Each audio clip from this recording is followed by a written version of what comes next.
Have you ever found yourself lost in the whirlwind of your own emotions, unsure of how to regain control?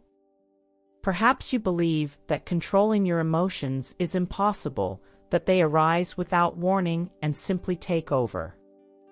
But the truth is, your emotions don't need to be eliminated or suppressed. They can become your greatest allies. And in this process, you'll not only find peace, but also a sense of power. In this video, we will show you how a simple Buddhist story can transform the way you handle your feelings. Stay with me, because the secret to mastering your emotions is about to be revealed. Rishi wasn't just another resident of that serene village nestled between the green hills. From an early age, he stood out for something most people barely noticed: his ability to understand his own emotions. Not that he was immune to them. On the contrary, Rishi was always sensitive, easily shaken by deep feelings. But as he observed the chaos that uncontrolled emotions caused in the lives of others, broken bonds, shattered hearts, he decided that he would not get lost in that turmoil. His journey of self-discovery had just begun. As he grew, Rishi started to realize that his emotions were like a current, sometimes gentle, sometimes overwhelming. This sensitivity, which at first seemed like a weakness, revealed itself as an opportunity to explore something greater. He saw in others a reflection of his own internal struggles: anger, jealousy, fear. And it was then that, almost instinctively, he felt that his mission was to unravel the mysteries of these sensations and help those around him. Could it be possible to master these inner forces? That remained a mystery for him. Even as a young man, Rishi was sought out by those looking for advice, often without him even realizing it. His curiosity led him to seek answers. And so, the future sage dove deep into a process of self-discovery, trying to understand what made people so often prisoners of their own emotions. With each new step, Rishi came closer to an essential truth: that control over emotions was, in fact, control over one's life. And thus, his journey unfolded, leading him to new discoveries about mindfulness and Buddhist teachings. Seated under the shade of a majestic Bodhi tree, Rishi found himself in deep meditation, listening to the soft murmur of a nearby river. At that moment, something extraordinary happened. He noticed how the water flowed constantly, never clinging to any particular form. That simple yet powerful vision brought him a clarity that would change his life forever. He realized that emotions, like the river, also flow and change. They arise, peak, and then disappear, leaving space for others. Nothing was permanent, not even the most intense feelings. This realization became the foundation of his quest for emotional control. Rishi understood that true wisdom wasn't about resisting emotions, but about accepting them as part of a continuous flow that comes and goes. This acceptance marked the beginning of a mindfulness practice that would teach him to observe his emotions without being swept away by them. In practice, this meant that, instead of drowning in fear or anger, he would take a deep breath and allow those emotions to pass, just as the water flows past the stones of the river. The experience by the river was a crucial milestone in his journey of self-discovery. From that day on, Rishi began to apply this understanding to his daily life. When facing emotional challenges, he would remember the river, the continuous flow, and it helped him not to cling to the highs and lows. For those seeking this kind of serenity, he often suggested, when you feel on the verge of losing control, stop and breathe. Visualize a river. Your emotions are not eternal, they are just passing through.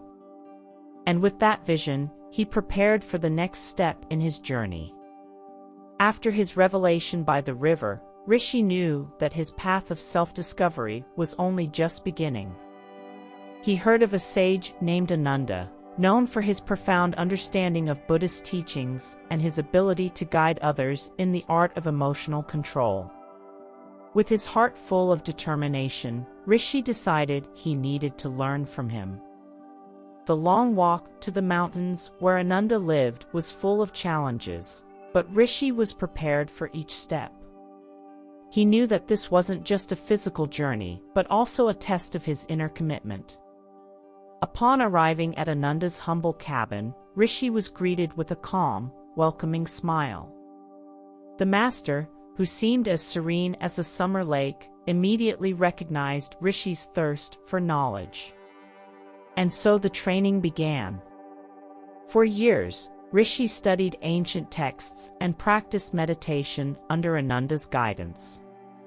He learned that the key to emotional control was mindfulness practice. He needed to observe his emotions without judging them, without trying to change them. Simply recognize them as part of the human experience. This skill, though simple in theory, required discipline and patience. Over time, Rishi began to notice subtle but profound changes in his life. He was less inclined to react impulsively when intense feelings arose. Instead, he observed them, letting them pass like clouds in an autumn sky.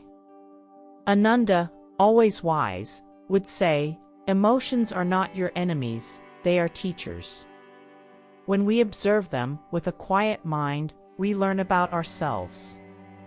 Rishi knew that there was still a long way to go, but with each lesson, he moved closer to a deeper understanding of himself and the transformative power of the practice. As Rishi delved deeper into Ananda's teachings, he began to grasp something essential about his emotions. They were not enemies to be defeated, but allies to be understood. Ananda often repeated, "You cannot control what you do not know." To truly master what he felt, Rishi needed to go beyond simple observation. He had to investigate the root of each emotion, uncovering the deeper reasons that triggered them. It wasn't an easy task, but it was vital to achieving true emotional mastery. Rishi dedicated himself to this work like a devoted scholar. Soon, he realized that emotions like anger, fear, and even sadness had something to teach him. Anger, for instance, often signaled a boundary being violated or an unmet need. Fear could be a natural reaction to the unknown, but also an opportunity for growth. Rather than trying to suppress these emotions, he began to investigate them with curiosity. This is something anyone can do. Instead of running from discomfort, you can sit with it, asking yourself, "Why do I feel this way? What can I learn from this?" This practice, while seemingly simple, is incredibly transformative. The real key, as Ananda always emphasized, was to make friends with these emotions. Not to resist, not to blame yourself for feeling them, but also not to be consumed by them. It was a delicate balance, like walking a tightrope. Rishi understood that by welcoming his emotions with kindness and understanding, he not only gained control but also a new form of personal power. This was a lesson he would carry with him for the rest of his life and one he would eventually share with others on their own journeys of self-discovery and mindfulness. Throughout his journey, Rishi discovered that one of the most challenging and valuable lessons was self-compassion. Ananda would often ask, "You treat others with kindness, but what about yourself?" This question made Rishi reflect deeply. He realized that many times he had been his harshest critic, judging himself severely whenever he made mistakes or when his emotions felt out of control. Self-criticism, he soon learned, only intensified negative feelings and created a cycle of suffering. It was time to change how he treated himself. Over time, Rishi began to practice self-compassion, treating himself with the same tenderness and understanding he offered to others. He learned that instead of punishing himself for feeling anger or sadness, he should embrace these moments, recognizing that these emotions are part of the human experience. A practical example he often shared was simple: when you are frustrated with yourself, pause for a moment and imagine how you would treat a close friend in the same situation. Would you be harsh or understanding? This simple shift in perspective brought lightness and helped build a healthier relationship with himself. This practice of self-compassion not only helped Rishi better manage his own emotions, but also strengthened his ability to connect with others. The kinder he was to himself, the more he understood the pain and struggle of those who came to him for guidance. Self-compassion became a powerful tool in his process of self-discovery and mindfulness, allowing him to transform moments of difficulty into opportunities for personal growth. And so, he discovered that the key to helping others also lay in first taking care of himself. As Rishi deepened his practice, he began to see that negative emotions, like anger and fear, didn't have to be destructive forces. In fact, they could be transformed into something positive, like an energy that fueled change. Ananda taught him that instead of trying to eliminate anger, Rishi should understand where it came from and redirect it into constructive actions. Anger, when channeled properly, can be a force for transformation in the world. Just as a controlled fire can warm and illuminate, negative emotions, when well managed, can bring light to previously dark areas. Rishi applied this understanding in his daily life. When he felt irritation rising, he would pause to reflect on what was behind that feeling. Was it frustration over something left unsaid? Perhaps a boundary that had not been respected? He learned that by listening to these emotions, he could use them to bring clarity and act more assertively. This is an exercise anyone can try. In moments of anger or sadness, ask yourself, what is this emotion asking me to change? Through this simple practice, Rishi turned each negative moment into an opportunity for learning and growth. Sadness, for instance, which so often paralyzed those around him, transformed into empathy. Rishi discovered that by accepting his own pain, he could better understand the pain of others. This transformation of emotions, whether anger into action or sadness into compassion, was one of the great secrets of Buddhist teachings. Rishi knew that these lessons weren't just theoretical but deeply practical. Each day, he saw how by transforming his emotions, he also transformed the environment around him. As Rishi continued his journey of self-discovery and emotional mastery, he soon realized that his personal transformation didn't go unnoticed. People around him began seeking his guidance, hoping to find the balance he seemed to have achieved. Friends, neighbors, and even strangers came to him for advice. Many were overwhelmed by anger, anxiety, and sadness, unsure of how to deal with these feelings. With patience and wisdom, Rishi began to share what he had learned. He taught them that emotions, when understood and mastered, could become tools for personal growth. Those who sought Rishi were often caught in cycles of emotional reactivity. A young man, for example, came to him, completely consumed by anger after a family argument. Instead of giving immediate answers, Rishi guided him to pause and observe his own emotion. He asked the young man to reflect on what that anger was truly revealing. In many cases, it was a feeling of disrespect or an unmet need. Over time, Rishi's teachings helped not only to calm emotional storms, but also to bring clarity and empowerment to those who sought his help. What was most fascinating, however, was how Rishi didn't offer quick fixes. He guided people toward a deeper understanding of themselves, using mindfulness practice so that they could, on their own, master their emotions. Gradually, his village began to change. People who had once been prisoners of their emotions started to take control. Each encounter with Rishi was an invitation to self-discovery, and what had once been a place of emotional turbulence began to transform into a space of peace and balance.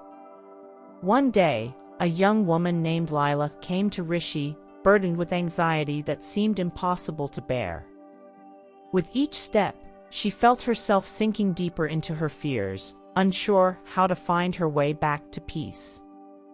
With a heart full of compassion, Rishi welcomed her into his humble refuge and, in silence, allowed her to share her struggles. He didn't interrupt or try to fix her situation right away. Instead, he listened with full attention, allowing Lila to feel understood for the first time in a long while. When Lila finished, her voice trembling, Rishi finally spoke. He explained that anxiety, like all emotions, was impermanent, something that would come and go like clouds in the sky. He taught her to honor her fears instead of fighting against them. Anxiety is part of your journey of self-discovery, he said, and by accepting it, you begin to free yourself. Initially skeptical, Lila began to practice what Rishi had taught her, especially the mindfulness technique. Each time she felt her anxiety rising, she would breathe deeply and observe it without judgment, as if it were merely passing by. Over time, the practice began to take effect. Lila discovered that by not resisting her fear, she gained the space to see beyond it. Gradually, the anxiety that once paralyzed her became a distant memory. Inspired by Rishi's teachings, Lila began to cultivate her own inner peace. She now understood that serenity didn't come from eliminating anxiety, but from learning to walk alongside it, with wisdom and acceptance. Lila's journey became a living example of how Buddhist teachings can transform even the deepest feelings of fear. Soon after helping Lila, a man named Arjun came to Rishi, consumed by anger. He was known for his explosive temper, and it was destroying not only his personal relationships, but also his professional opportunities. Frustrated and without answers, he sought the sage, hoping for a magic solution that would free him from his fury. However, Rishi knew that the path to taming anger was not that simple. With a compassionate gaze, he invited Arjun to sit and listen, patiently, to the teachings that would transform his life. Rishi explained that anger, like any other emotion, wasn't something to be suppressed. In fact, it carried valuable information about Arjun's needs and boundaries. Your anger is trying to tell you something, Rishi said. Have you ever wondered what it's trying to protect? These words struck Arjun deeply, as he had never considered his anger in this way before. Through mindfulness practices, Rishi taught Arjun to pause before reacting. It was in this pause, in that brief moment of reflection, that he would find the power to choose how to respond instead of being swept away by emotion. With time and diligent practice, Arjun began to notice the changes. He recognized the early signs of anger, the clenched fists, the heat rising in his face, and instead of exploding, he used these signals as a cue to breathe and reflect. He discovered that he could transform his anger into a constructive force, using it to assert his boundaries and seek positive change without hurting others or himself. Now, with his anger under control, Arjun began to live with more balance, becoming a living example of how self-discovery and Buddhist teachings can help transform destructive emotions into powerful tools for growth. As the years passed, Rishi realized that emotional mastery isn't a destination to be reached once and for all, but a continuous journey. He taught that, just as the sun rises and sets each day, our emotions also come and go. Every emotion, whether joy or pain, brings a new opportunity for learning. However, the true secret lay in constant practice. Rishi continued to refine his skills, not because he still felt out of control, but because he knew that with every life challenge, there was a new layer of self-discovery to explore. This commitment to daily practice became the foundation of his life. He encouraged his disciples to do the same, practice mindfulness, meditation, and self-compassion continuously. No matter how advanced they were, there was always something new to learn about themselves and their emotions. Life is like a wheel, he would say, constantly in motion. Our task is not to stop the wheel, but to learn to flow with it. For Rishi, true mastery wasn't about eliminating emotions, but about learning to dance with them in harmony with life's rhythm. Throughout his life, Rishi remained a source of serenity and wisdom for everyone around him. People from distant lands would come to seek his counsel, leaving his humble cabin with a new perspective on life. For Rishi, every person he helped was also a reminder of his own journey, for in guiding others, he too continued to deepen his own practice. And so, his life became a constant celebration of Buddhist teachings and the human capacity for emotional transformation. The journey never ended, but the peace found along the way was always a reward in itself. After hearing this story, will you continue to be swept away by your emotions like a leaf in the wind, or will you take the reins and finally find the peace you've been searching for? Remember, your emotions are your teachers, not your enemies. The power to transform them and use them to your advantage is in your hands. Now is the time to take that step towards self-discovery, mindfulness, and the Buddhist teachings that can change your life. If this content has helped you in any way, subscribe to the channel and turn on notifications. Don't miss the upcoming videos, where we will continue this journey towards emotional mastery and true inner peace. Let's walk this path of transformation together.